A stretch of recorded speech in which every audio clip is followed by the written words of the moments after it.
Everybody is dealing with something. And that's really why I want to share these stories, because the more stories we tell, the more people can relate to them, and hopefully we can help, get through their own struggle. Yeah, no, it's super simple to do a podcast. You basically just need a couple of microphones and sit down and talk for a little while. What I am feeling is a normal feeling from an abnormal experience. We're constantly publishing new content. Be sure to like, subscribe, and ring that notification bell. All right, you guys, so welcome to the Tattoos of My Soul podcast, and I'm happy to have Jill Winter back with me today. She is a second-time guest, and so I just want to welcome you, Jill. She is the co-director of the Heart Peer Support Program that's in connection with the Resilience and Justice Center, which was previously known as the Vegas Strong Resilience Center. And for some of you who maybe listened to my last episode with Jill, you might remember that she was a Route 91 survivor, the mass shooting that happened in Las Vegas, October 1st of 2017. And actually, violent trauma is what brought Jill and I together. Unfortunately. Unfortunately, there are positive things that come from these hard things that we go through. I've enjoyed getting to know you over the last several months. So I just want to say welcome. Thanks for joining me and coming back on today. Thanks for having me again. And I've definitely gotten enjoying getting to know you too. Yeah. It's been nice. So today we are going to talk about what is known as the anniversary effect as it pertains to trauma, disaster, even what you sent me. I thought this was the perfect thing to open up with. You texted me last night a graphic and it said lifequake. And I was like, wow. When I read that, I was like, how accurate and profound. And we are talking about these big events in our life, and the definition of a lifequake, I'm just going to read it off my phone, is a significant, sudden, and unexpected shift in the trajectory of your life that initially feels devastating, but has the beneficial outcome of catalyzing personal growth, transformation, and rebirth. And I think that is extremely accurate. I think it's also a beautiful way to describe the process that you can go through when you've gone through something like we both have. And just as a little reminder, like I said, Jill was survivor of Route 91. I went through my own personal, very violent trauma in February of 2021 when my husband and I were involved in not a mass shooting, but in a shooting. And so Jill and I connected just by kind of seeing the commonality between our stories, and started talking, and have since had a lot of conversations just about trauma, about all the things that come from these kinds of events in our life. And trauma can look a million different ways, and we're going to get into a little bit of that today. And we've also talked a lot about growth, and that's going to be kind of the thing that we end this episode, maybe part 2 of this episode with, is the post-traumatic growth. So we're going to start off maybe a little heavy, but there is some light at the end of the tunnel. So before I get started, I did want to kind of define for our listeners, and please add into this. You sent me a University of Nebraska article, which is titled Disaster Anniversaries. And for our listeners, if you have any interest in checking that article out, it's a great resource. But they said that basically anniversary dates of traumatic events can reactivate thoughts and feelings from the actual event.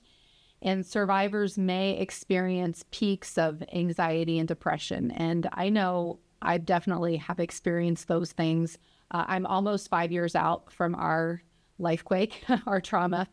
I definitely have gone through peaks and valleys. And, you and I had a discussion yesterday. It was kind of like every year is a little different, and we're not quite sure what to expect. But let's just talk about that for a second. What is kind of your personal experience with the anniversary effect? So before we do that, I want to share the Psychology Today definition as well, because I think it kind of adds to it. But yes, please. Just a reminder to people that it's not just a major trauma. This could be a death of a loved one. It could be, Psychology Today says even, thinking about kids going away to college can spark that. But they say it's also sometimes called an anniversary reaction, is defined as a unique set of unsettling feelings, thoughts, or memories that occur on the anniversary of a significant experience. So I know for me, for the first couple of years after Route, I didn't understand why I was feeling more anxious leading up to the date. And people may or may not experience this. You may or may not experience it the same way every year. You might not experience it one year and then experience it another. It's so hard to say. And some people don't. But those couple of years before I understood what the anniversary effect was, I was just feeling really out of sorts. And then I'd look at the calendar and I'm like, well, I know the anniversary of Route is coming up. And for me, we're about 6 weeks out right now. So this is about the time that I oftentimes start feeling it. But because I didn't know it was a real thing, I had no way to validate that my feelings were normal. Right. And that's one reason that we wanted to talk about this today is a lot of people don't understand that our body does keep the score. You know, it's Bessel van der Kolk wrote a book it's a very clinical book. So it's not one that I have read, and I don't know that I will. I've been told that I probably don't need to. But if somebody does want to get into the clinical aspect of it, it is a good book for them to read. But our bodies truly do keep the score. Yeah. And once I started finding out that the anniversary effect or anniversary reaction is a real thing, it helped me understand why I was feeling out of sorts. I was a little bit more cranky. I was a little bit more short with people. Sometimes I just didn't want to get off the sofa and do anything. But understanding that has allowed me to give myself grace during this period too. Right.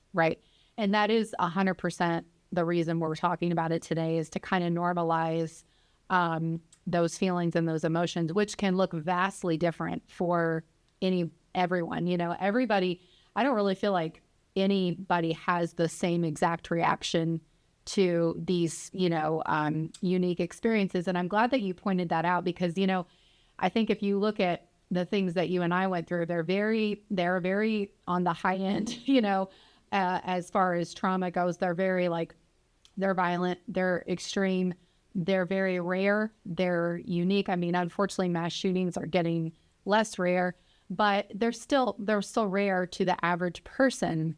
You and I have had the conversation several times, you're not probably going to talk to that many people that can say, hey, I know how you feel. But I'm glad that you pointed out that trauma is not just something violent. It's not necessarily even an attack on your life. It can be all kinds of things like divorce and, like you said, kids leaving home. I mean, I have an almost 18-year-old, so I can definitely say that is traumatic. Definitely feel like that's a form of trauma, letting your child go. But it can really look like a million different things. And the way that I like to describe it is it's like an experience that happens to you in your life where you are left with emotions, feelings that are overwhelming, that you don't necessarily know how to process or how to cope with. I remember personally when we went through our situation, I just was like, I have no idea where even to begin with this. I'm sure you can relate. So if you've ever found yourself in a situation where you kind of have that thought process, I don't even know where to begin to pick up the pieces of this event that's caused me all these different emotions, then that likely could be classified as a trauma. And so that's kind of what we're discussing today.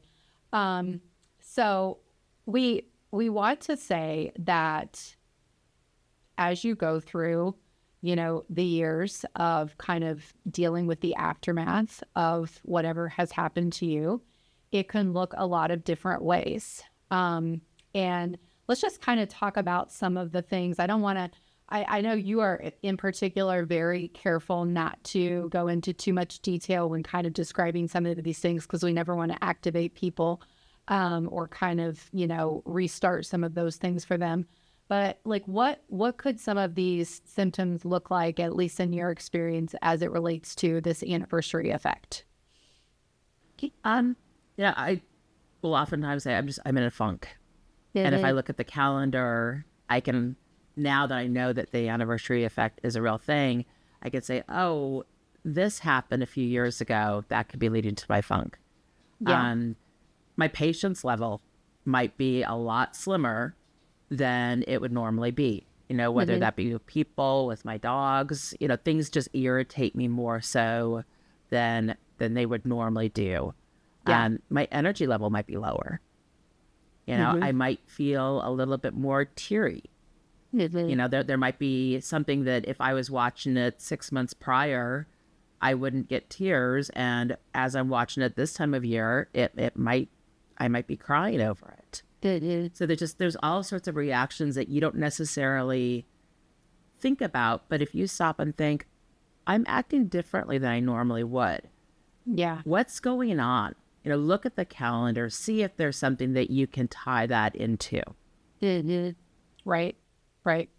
Yeah. I think too, sometimes, you know, you do have specific memories come up for certain things, like, for example, and this is not even necessarily a violent situation, but I know of someone who went through divorce after a long marriage. And it's not even necessarily the anniversary that of the end of the marriage. It was the actual anniversary date of the marriage that comes around. That's kind of activating for them each year. And you can have a lot of different, you know, memories, flood of emotions come. And I think in that moment, it's very easy to be hard on ourselves and to have kind of like that inner criticism come in of, you know, why am I not already over this? And that was 15 years ago, and I should be past this by now. And what's wrong with me? And that inner narrative that is really unhealthy and certainly makes the situation worse. I know that that's something that I've really had to work myself through, is that self narrative. Like, what is the voice inside of me saying? What am I allowing it to say? And what am I listening to? You know, my husband was actually reading a book. It's interesting that he's reading this right now, but it's basically kind of talking about the difference between thoughts and thinking. And it's a really interesting read. But he was kind of explaining to me that, you know, thoughts, we all have thoughts. It's like just the natural way our brains work. Thoughts are not really the problem. It's the thinking part. It's what we choose to think about and ruminate, and kind of allow ourselves to go down that path, you know. And I feel like the anniversary effect can be a real activator for those kinds of negative thoughts. What's your opinion of that? And especially because you're already feeling the feels more so leading up to it than you would probably any other time of year. So it does. You can definitely, if you start ruminating over that can get very negative and very toxic to you. It's not gonna help you feel better. I've learned, and it's still a work in progress, but I've learned to reframe my negative thoughts. And so now I can catch myself, you know, instead of saying, why is this happening to me? Or, oh my gosh, I cannot believe I'm going through this again. It's like, you know what? That's part of the healing journey. And Absolutely. what I am feeling is a normal feeling from an abnormal experience. Yeah, 100%. 100%. You said in the beginning, or maybe I said it, I can't remember who said it now. One of us said that it can fluctuate from year to year, right? Yes. So one year you can feel fine. Like we were having a conversation yesterday just to kind of, you know, talk about the podcast today. And you said, you know, I can't remember exactly what year it was, but you said like year 4 was fine. And then year 5, you know, it was hard. You know, it became more difficult. And I can only assume that it would be very easy to think like, oh, I'm reverting back. Like I'm not healing the way I should. How did you cope with that? Or how did you manage that? So it was actually last year, which was year 6, was harder than 5. And I thought 5 being one of the big ones would have hit me harder. But I gave myself the grace. This is this is a lifelong healing journey. You know, it's not a broken bone that the doctors reset. You are a cast, the cast comes off, and you're fine. Yeah. You know, this is almost like a smashed bone that's shattered into pieces. You have to have multiple surgeries from, and it will never work the way it did before. Yeah. That's a good analogy. Yeah. So it's reminding myself that every year is different, that I've done a lot of hard work, and that I'm doing good. You know, I'm for where I am, I'm doing good. You know, I still have a long ways to go. Sure. But one thing that my therapist, when I was living in San Diego, shared with me, we were both from Colorado. She said the healing journey is kind of like hiking one of the 14,000 foot peaks in Colorado. We call them 14ers. When you start, you're at the very bottom. And as you're walking up the mountain, hiking up the mountain, you're going to hit some valleys and meadows. And you might have to go down a little bit to go into them, and you're going to go across, and maybe you're just kind of plateauing. But eventually, whether it's a day, a week, a month, however long, you're going to start climbing again. But the overall trajectory, when you take a step back, you are still further up than where you were when you started. So True. even, you know, I try to, when I hear people say I took a couple steps back, I try to, you know, share that with them. And it's like, let's reframe. You are still further along than where you were when you started. Right. And that, I think, is a much more helpful way to look at it, because it is a lot of hard work, and we never know what to expect. And I've found too that oftentimes the anticipation of the anniversary is worse than the actual day of. I would agree with that. I found myself in that space the first year. So when we were approaching the first anniversary, I think even 4 weeks, you know, leading that month before, I was just like, if I could have skipped over that day somehow, you know, just like somehow fast forwarded my life for 24 hours just to get through.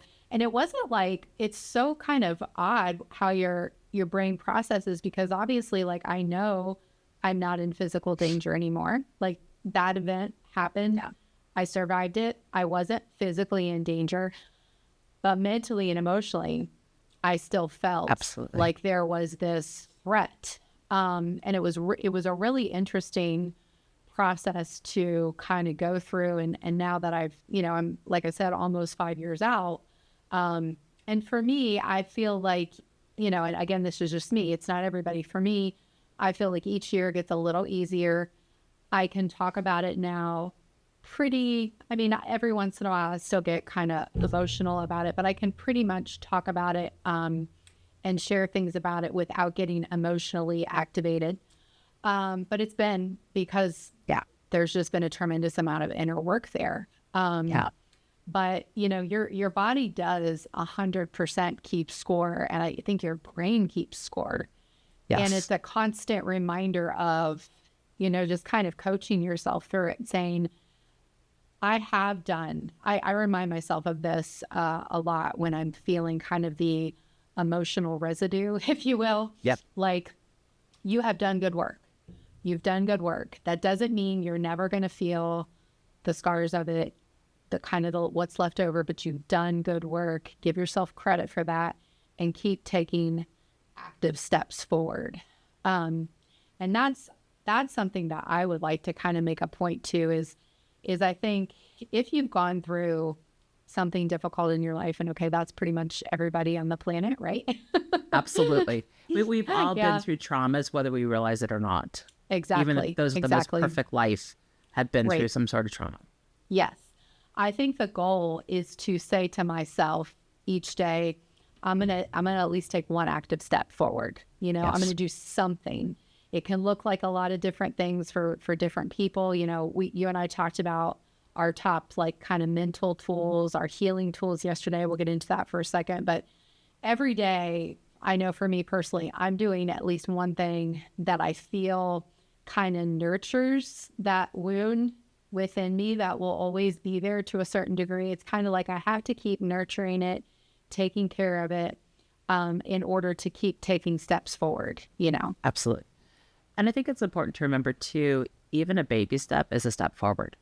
For sure. So yes. This is not it's not a sprint, you know, it's a marathon. It's a lifelong marathon.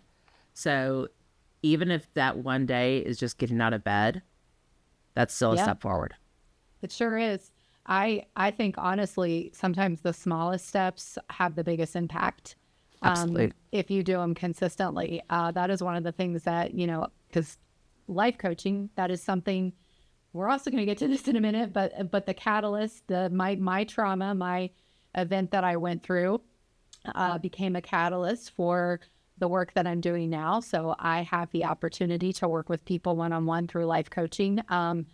And that is one of the things that I always kind of coach people on is break it down into the tiniest step. Like if their overall big picture is too much for you to kind of process and wrap your mind around, then simply say, what's the smallest thing I can do right now?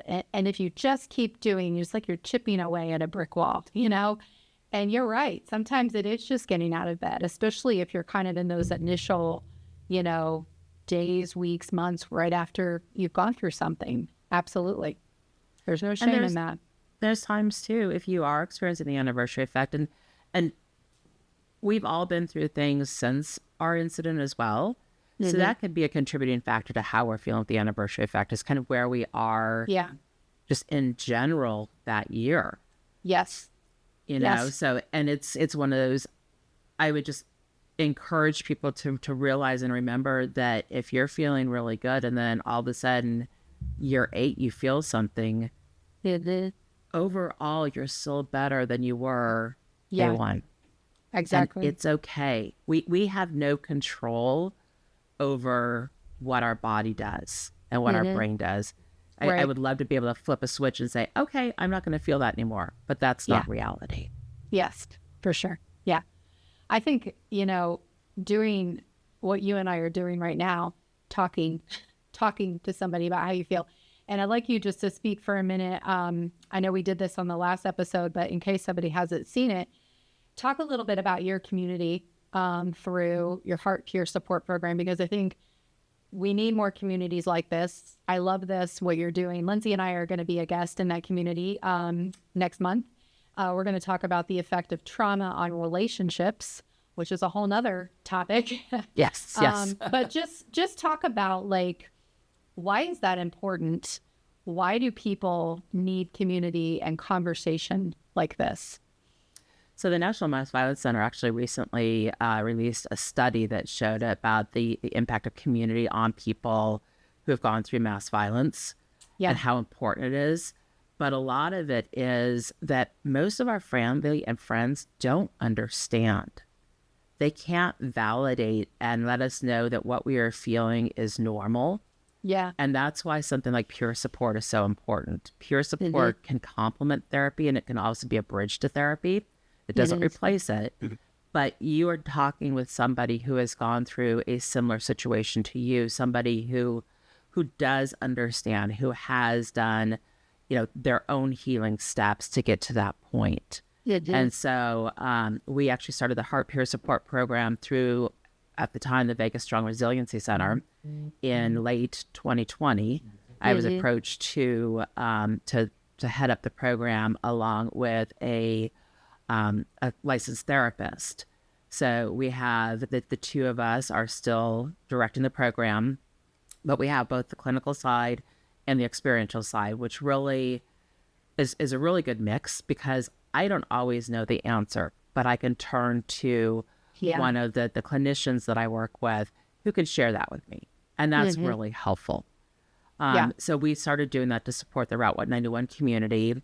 We've done several trainings. We're actually just started another training last night for our new mentors. But it was actually October 1st of 2023, with the end of our federal grant, we were able to open up the peer support program to help support anyone impacted by any mass violence incident. And by anyone impacted, it's both indirectly and directly.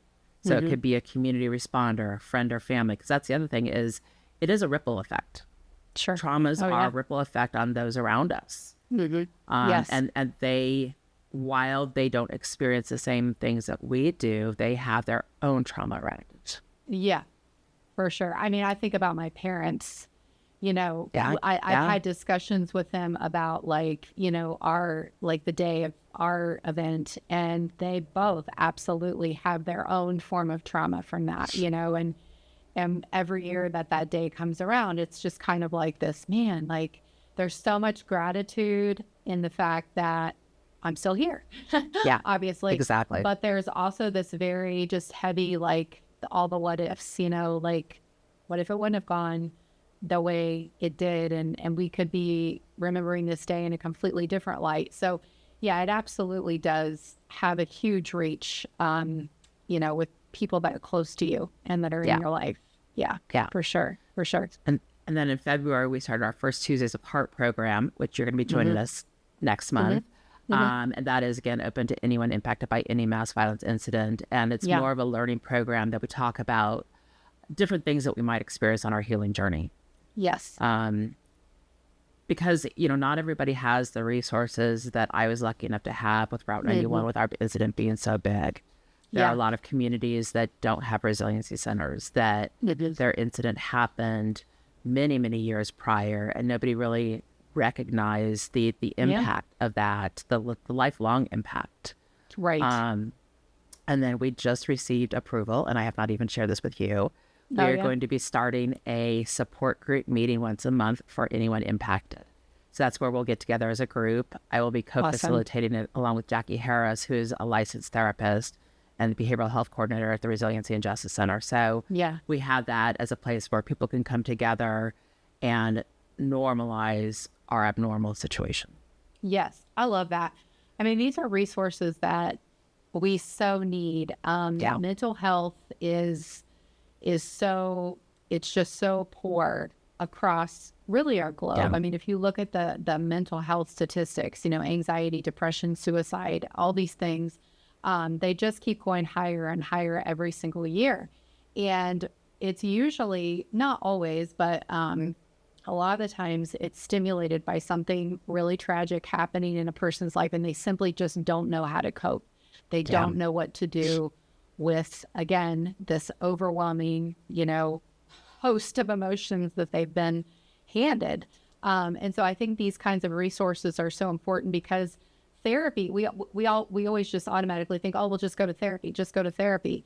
Well, I can personally say that initially did not work for me, because it took me over a year to find the right therapist. Yes. And in the overwhelm from, when it initially happened, I did not have like the mental fortitude and wherewithal to kind of sort out the right therapist right from the get-go. And at the beginning, I just kind of was like, and I talked about this the last episode, I was like, I'm not going. Like, I don't want to do this. It's too painful. It's too hard. Nobody really understands. And so having alternative resources like this, that's not just the traditional therapy session. Like, obviously you have licensed therapists in there, but it's a different setting, I think, is a lot of the times a lot more comfortable for people, because it's not that one-on-one. It's, I'm in a group setting, a little pressure's off, there's other people in the room that understand, or on the Zoom room that understand what I have been through, at least to a degree. And so there's some comfort and security in that. And it's, as you probably know, going through something like this is a very lonely experience. Yes. Especially because the majority of the people around you don't understand. So to have a group to, and I think too, a lot of people think, I wasn't injured, I'm okay. Did it? Or, even like with a child moving out of the house. Why am I feeling like this? Nothing bad happened. This is the natural progression of life. But it still impacts us. It does. Just because it's natural doesn't mean it's easy. Exactly. Yeah. And a lot of people think, well, this happened. I've just got to keep on going on with life. So they don't think about what they may need going forward. And a lot of people, I know a lot of people even from Route who don't think that they ever need to do anything with a therapist. They think they're fine. Yeah. And some might be, but a lot of them aren't. But I think, too, the stigma behind mental health, while it's gotten a little bit better, is still there. Yeah. Oh, for sure. For sure. And that's what I think we all need to work on normalizing too, is, you get the flu, you go to the doctor. If something is going on and you're emotionally not feeling right, why is it a bad thing to go to a therapist? Yeah. To seek help. Exactly. For sure. Exactly. For sure. Yes. We need more of that. And hopefully these discussions, more people, I think there's a lot of great mental health resources out there. There's a lot of great mental health podcasts and pages on social media to follow. So hopefully the more that we talk about these things, the more it does become normalized and people get more comfortable saying, hey, I'm not okay. I need to talk to somebody. So let's talk a little bit about, that's all the kind of heavy junk that comes from, these life quakes as we read. Let's talk about the flip side. Let's talk about the post-traumatic growth that can occur. It's not an automatic. You have to put in the hard work, as you and I both know, but the positive that can come from these situations. I know you and I both have experienced that, thankfully. Yes. What have you experienced on the other side of your situation that's been really positive and maybe something you're even thankful for? There's so much. I mean, don't get me wrong. If I could erase that day, I would in a heartbeat. Sure. Because that's not realistic. I choose to focus on the good that has come from that over the last almost 7 years. But even starting a couple months after, I started meeting other people who had been at Route 91 and developing those friendships. And some of those people I'm still really good friends with. I consider some of them my best friends. And it's nice because they can relate to what I'm feeling. They may not feel the same exact thing, but they can relate. And they can say, oh, hey, I heard, about this. Have you tried this as far as a tool? So we can learn from each other. But I actually ended up leaving my job, very well-paying job that I had been at for 20 years, moving across country from San Diego to Tennessee, going into peer support, starting my own business. I now write a column in a local magazine, things that I never would have expected that I would have done if I look at October, even before September 30th. I never would have seen myself doing that. I never would have seen myself leaving a job where it was a thankless job, but it was a really good paying job. Yes. And it's just, I feel so much more, what I'm doing now is so much more fulfilling. It's going through something, a big life change, like what you and I have been through. It gives you a different perspective on life. For sure. And that is like literally the word that I was about ready to talk about is perspective. Because I do believe that is key in healing and growing and being able to take a step forward. I shared in our last episode that for a year, I really stayed in a place of why, that was where I lived. Why did this have to happen? Why couldn't I just have had a normal life? Just all the things that we ask when we don't understand why something has happened in our life. And I just literally stayed in that space and it did nothing positive for me. It made my situation 10 times worse. And it wasn't until I started flipping that self-narrative and really changing the perspective to, you know what? I am never going to change this. I can question this for literally the rest of my life, however many years I have left on this planet. I can say, why did this have to happen? I'll never know the answer, no matter how hard I try and figure it out. So I'm going to have to come to a place of trust. And for me, that is really where the aspect of faith came in, and my dependency on God, and realizing that I got to trust what I don't understand there. Even if I don't understand it, perhaps it was meant for something good as I worked my way through it. And bottom line, the why is not going to change what happened. Definitely not. After Route, I felt like I needed to know why. And that consumed me. And, a few months in, a friend of mine who had not been there asked, what is the why going to change? So when they asked me this question, what is it going to change? I opened my mouth and I had a really good answer, or so I thought. And then all of a sudden my brain was like, wait, stop. Because what I was about ready to say was not going to answer that question. What would it change? Yeah.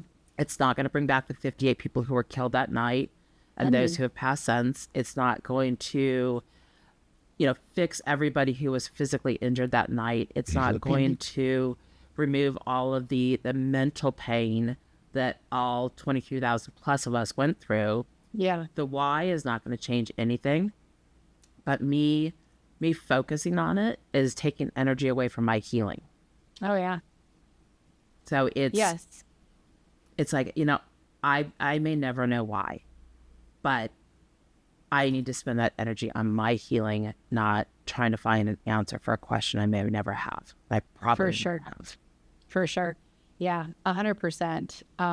The why, if you think about it, a lot of times when we ask a question why, we get our answer and then we just ask another question. It's not like it really satisfies that much within us. I think too, for me, I had to really kind of accept that if I didn't change the way that I viewed my situation, I was going to become a very jaded person. I was going to become one of those people that, we all know people that, man, she went through that and she just never was the same. She just couldn't recover. She couldn't follow, she just went through the rest of her life, just scarred and defined and all of those things. And I did not want to be that person. I realized like, I'm still here. Like, I've got to stop asking why. I've got to stop thinking about what could have happened because it didn't happen. So stop thinking about it. And the whole reframing of the thoughts and everything. And start doing the hard work. Like, get up and start taking a step forward. You kind of have to get to that point where you decide. And yes, I believe we have to be sensitive to people's emotions and feelings and all the different things that they can feel. But you also sometimes have to just say, you know what, I'm tired of living in this space. Yes. Like, I'm ready for a change. Like, I don't have to be defined by this. It's always going to be here. It's always going to be a part of who I am. But I don't have to be someone who's a victim for the rest of my life. Right. I can heal. I can become stronger. I believe that if I look at myself, 8-10 years ago, I feel much emotionally stronger now, having going through this situation. I'm sure you agree, versus back then, Yes. and I wouldn't change that. No. But I think it's people need to realize no matter what you go through, even if it is a child leaving home, your life is forever changed. It is. But you can choose to look at the good aspect of it or the bad aspect. We have that choice. We do. Always. And Always. it's you and I have chosen to put in the hard work, to use what we've been through to help other people because we understand what they're going through. Yeah. But there are people who choose to be the victim, who choose to dwell on what they've been through. And they're unfortunately they're miserable. Yeah. And They are. we saw how short life is. We never know when our time is up. And my perspective changed. I'm gonna live my life to the fullest for those 58 who can't. Right. Yeah. Well, that's a good way to think about it, for sure. Yeah. Especially for And your it's- situation. Yes. Slow down. Stop and smell the roses. There's so much in life that I miss because I was going at such a fast pace. And, that impacts your overall health too. 100%. Well, and this is the perfect segue into, and we were talking about this on the phone yesterday. It was like, okay, let's talk about our favorite healing tools, mental tools, whatever you want to call it, the things that you do on a consistent basis that support your overall healing. I like to call these things growth-based rituals. So they're the rituals that you do each day that support physical, emotional, mental, spiritual health. And we were talking about it on the phone, and then you hung up and you texted me. You're like, I just came in from, what'd you say, walking around barefoot in my backyard, sitting on my swing. I was like, that's a mental tool. That is 100% a growth-based ritual. So, okay. So what are your favorite things? What are the most effective things that you do on an ongoing basis? Again, you have to keep doing this. It's not a one and done. Yeah. to keep moving forward. So what are your like top, I don't know, 2 to 3 things that really are effective for you and kind of your continued healing? Yeah, I think the first one is making the conscious effort to reframe any negative thoughts that cross my mind. And Yeah. I'm getting to the point where there are fewer and fewer coming up, but I notice them when they come up, and I actually will say, Jill, stop. Let's reframe this. Yeah. And That's so that good. just takes so much weight off of me. There's so much negative going on in this world. Yeah. I don't need to self-inflict myself with it. Right. You know, Right. it's like, Yeah. there's, as bad as things are, there's still so much good. And so to focus on that, to focus on the positive is so helpful in getting through the day-to-day grind. Yeah. Yeah. I think, like you said yesterday, I've always loved to be barefoot. And for some reason, as an adult, I got away from being barefoot outside. And probably a year or so ago, I realized, I should just go barefoot outside in my yard. And that is so incredibly grounding. It is. And unless there's a lot of ice on the ground, I'll sometimes even go barefoot when there's a little bit of snow. We Really? don't get a lot of snow here, but Yeah. it's just that Yeah. occasional, like, okay, I'm going to put my foot in the snow. But being outside, being barefoot, playing out back with my dogs, I'm incredibly lucky. My neighbors behind me have horses. So, Mine too, too. That's so funny. Literally, yeah. we live next to a horse farm. That's so funny. Yep, Yeah. yep. I love it. So- yeah. so it's spending time with them, and they've given me permission to feed them a couple of different things. So, the horses see me, they come over because I'm probably going Yeah. to feed them. Yeah. And spending time out in nature with your pets, with horses, Yeah. listening to the birds. Right. I mean, that is so incredibly grounding. And I do find now when I've had a heavy day, it's not even that I'm necessarily in a bad mood, but it's like, okay, this has been a stressful day. I'm going to go spend a few minutes outside. It doesn't cost anything. You can spend 5 minutes and it's beneficial. Yeah. So it doesn't Yeah. have to be a long period of time, but getting out to the fresh air and the sun and back to nature and grounding yourself is so For sure. important. For sure. Yeah. And then I think allowing yourself to do that too, don't you think? Yeah. Because we live in a society where it's just go, go, go, go, go. And if I'm sitting out here, then I'm being lazy or I'm not doing what I Yes. should do. And it's the opposite in my mind. It's like, Yes. that is part of your mental health. That is self-care. That is so Yes. important, And sometimes that 5 or 10 minutes can make a huge difference in just your overall mood, your productivity, all those things. and you have to make the conscious effort to schedule it into your routine. Yeah. For For sure. I do find myself when things are busy, I will go a day or two without it, and it's like, oh wait, what's going on? Right. And it's because I Yeah. haven't been outside. Yeah. So once you start getting used to that does become habit. But it's so important in the overall scheme of our mental health. For sure. 100%. Yeah. The things that I do that are really effective for me. So exercise has always been something that's hugely effective. And even before I went through our experience, I have been someone that has dealt with anxiety just kind of over the years, kind of started. I mean, really, if I think about it, I've had anxiety since I was a kid. I had really significant separation anxiety from my parents, more than normal. We joke about it now, but I'm kind of like, geez, that was a lot, But it's always just kind of been part of who I am. And exercise is something that really helps decrease the anxious feeling. Just because I'm changing my physical state. So, a lot of the times if I exercise first thing in the morning, I can wake up feeling that kind of anxious feeling. And as soon as I go sweat and, get my heart rate up and strength train or do whatever I do for that, that day for 30 to 45 minutes, I feel a world of difference. And that has been a key factor for me in my healing. The other thing would be for me, my daily time with God, just being in God's word, my prayer, my meditation. I love the Holy Bible app. I use it almost every single day. I love the structure of it, but just it's that intentional time, you know, and I think it's whatever works for you, like just that time. Maybe you just sit in peace and quiet. Maybe you go watch the sunrise.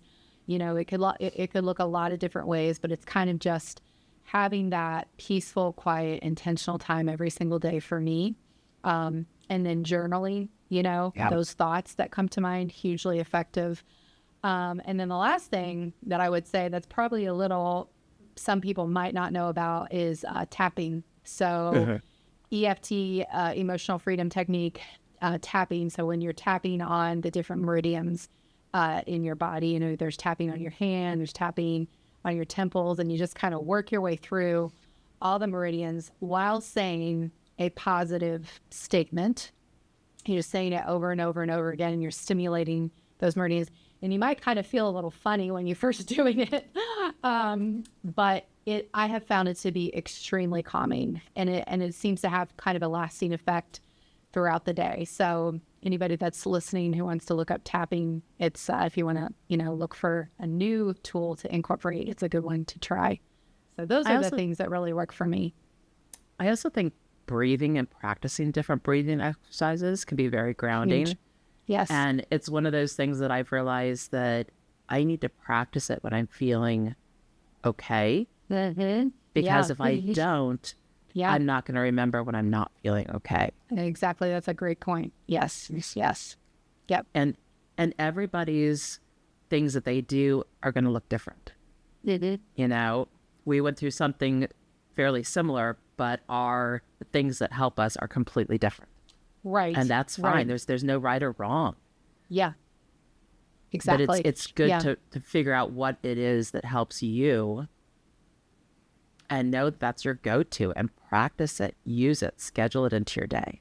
Right. And then maybe it's just one thing, you know, maybe it's just taking a walk with your dogs. It does not, I think the thing that I'd like to say is it doesn't have to be anything complex, you know, right. It can be literally the simplest thing. Like you said, I just sitting out on my swing and listening to the birds, like that can have a huge effect. It doesn't need to be anything complicated.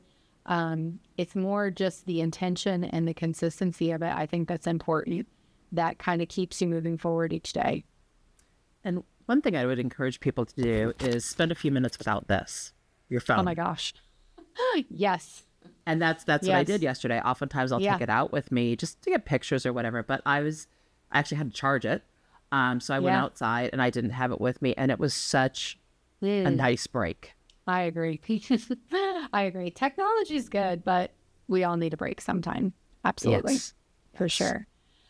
Well, Jill, I really appreciate your time again today. I always enjoy our conversations. Hopefully, you know, if someone's listened to this, and they've gone through something traumatic or difficult, hopefully maybe they feel a little bit more okay, normal about how they feel, just kind of recognizing like it is okay to feel these things, and comes in waves, peaks and valleys. And maybe hopefully they have found maybe a new growth tool, healing tool to incorporate. And I know that they can find you on Facebook, just Jill Winter on Facebook if they want to plug into your resources, and obviously Tattoo on My Soul for more mental, emotional, spiritual tools. We just keep trying to plug more and more in. So absolutely. And you know, I can also send you the links to the different articles to include with the resources, and as well as the Resiliency and Justice Honors link. For sure. We'll put those in the caption for sure with people. Terrific. So, okay. All right. Thank you so much. Thank you so much. Good to talk to you. We're constantly publishing new content. Be sure to like, subscribe, and ring that notification bell.